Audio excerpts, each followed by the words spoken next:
Michelle Malkin with us this morning, senior editor of Conservative Review. Hey, Michelle, great to see you. You too. What were you going to say? I'm sorry, I didn't mean to interrupt you. I was just going to say they should have photoshopped the picture of her with her swilling with the beer mug. I love that one. Exactly. She got a standing ovation on Broadway yesterday when she was in the audience. That's a big shocker. What show did she go to? I don't know. Might have been Cats. Yeah, we loved it. It was better than Cats. Okay. Yeah. Mike Pence gets a lecture. She gets a standing ovation. All right, let me ask you about this. You know, we know there's a mainstream media bias against generally conservatives. You've been talking about this for years. But the New York Times has compared President Trump to O.J. Simpson. They wrote this: the White House drama has begun to resemble a kind of O.J. Simpson trial for politics, gripping the nation and minting a menagerie of unlikely celebrities. What do you think? Is that fair? It's obnoxious and it's offensive. I'll tell you what is fair and appropriate about it, though. I'm glad that these people are admitting that they are like circus clowns. I was in L.A. in the 1990s, and the idea that these people have finally roused, woken up the sleeping beauties who were AWOL for the last 8 years, finally energized. I love in that New York Times article how they quoted David Remnick of The New Yorker, saying that he feels like a 29-year-old again, starting his career anew. Because, you know, there weren't enough scandals, blood-tainted scandals during the last 8 years of the Obama administration for them to cover and wake up to. Disgusting. Right. Well, they really didn't uncover any scandals. Was anybody really looking for scandals during the Obama years? I'm asking. No, they weren't, which is why it was a full employment act for me over the last 8 years. Not only did Culture of Corruption come out within the first 7 months of the administration, but of course I could have written an entire encyclopedia series with all the columns that I did reporting on all of those scandals. And the whitewash that continues with these people pretending as if the Obama administration, even if in its first 100 days, wasn't a complete hot mess. I did a column this week comparing the first 100 days of the Obama administration with Trump. The idea that it is unprecedented chaos, what's happening now. Where were these people in the first 100 days of Obama when there were 4 withdrawals of Obama nominees based on everything from tax problems to national security problems? Obama had nominated a national intelligence head who was a Saudi-funded shill. Where were they? Where were they? You had 2 major programs. You had the stimulus package where there were no shovel-ready projects, which you later admitted, and you had Obamacare. You can keep your doctor and you can keep your plan. You couldn't do either. There just was no interest in following up the investigations to the IRS. He made that comment. I found out about news reports. I'm going to look into it.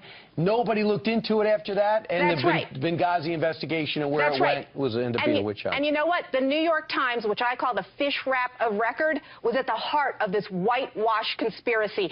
Steve Bannon is absolutely right. The media is the opposition party. I got to get that on a bumper sticker. All right, Michelle, let's talk about immigration, because we had a report a few days ago showing the numbers and how many people that have been deported from our country in the last week were actually criminals. It was 75% of them. But if you watch the mainstream media, they're talking about ripping families apart.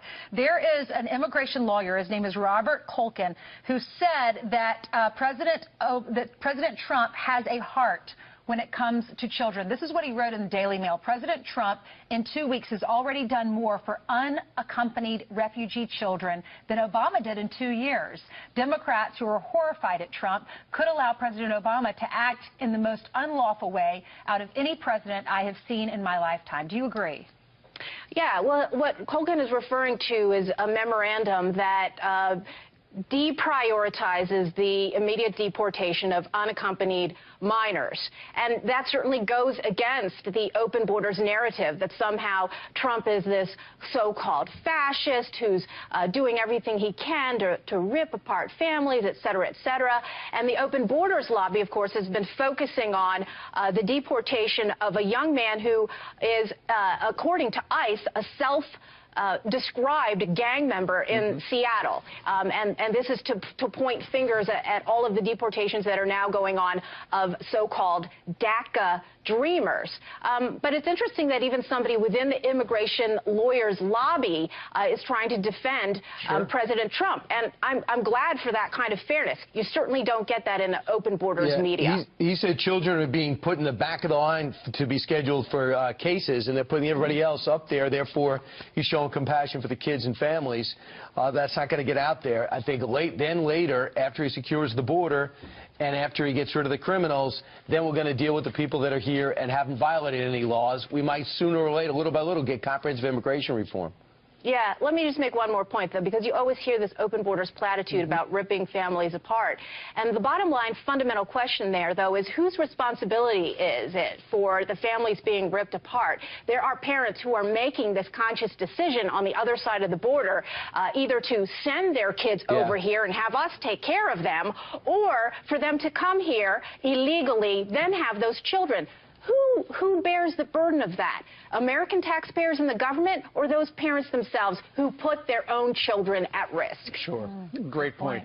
Also, we've been talking a lot about refugees, given the fact that many from 7 different nations, as well, immigrants, you know, under the temporary travel ban, not allowed in the country. Now they are again. But when it comes to refugees, apparently there's a story out there that, according to the United Nations, refugees can easily spend a third of their disposable income on staying connected.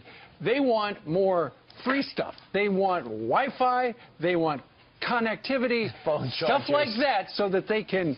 They're refugees, but they gotta update their Facebook page. That's right. Give me you're poor, you're tired, you're yearning for a free Wi-Fi connection.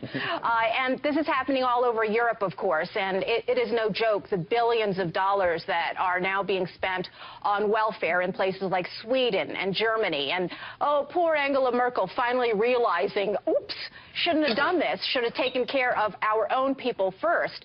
And it's not just happening in Europe. Of course, it's happening on our own shores, where refugees, when they come here, have super high rates of food stamp usage, and the problems that are inherent in refugees who are exploiting their so-called political and economic persecution status. You've got refugees from Somalia who are in Europe who are using their welfare cash to go back to their home countries that they claimed were persecuting them. This is insanity. Right.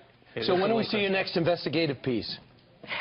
I've got 9 shows coming up on crtv.com. In fact, one of them is on the refugee crisis and a very unfortunate phenomenon that a lot of people don't want to talk about, and that is the rape refugee crisis that's going on in Europe.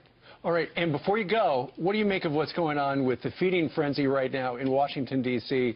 Started with the stuff, you know, the investigation into the Russian hack, which didn't happen. You know, they didn't impact the election, according to the FBI, supposedly. And now the Flynn fallout and the leakers and stuff like that. Yeah, well, there's a lot of squirrels, you know, squirrels that are distracting us from things that are really important. And with regard to leaks and national security, why aren't more people talking about the 3 Muslim brothers in the House Intelligence Democratic Committee who were involved, who were involved in all sorts of undermining of national security? Don't want to talk about that. Excellent point. We'll try to cover it real soon. Thank you, Michelle. Michelle Malkin. Thank you, ma'am. You bet.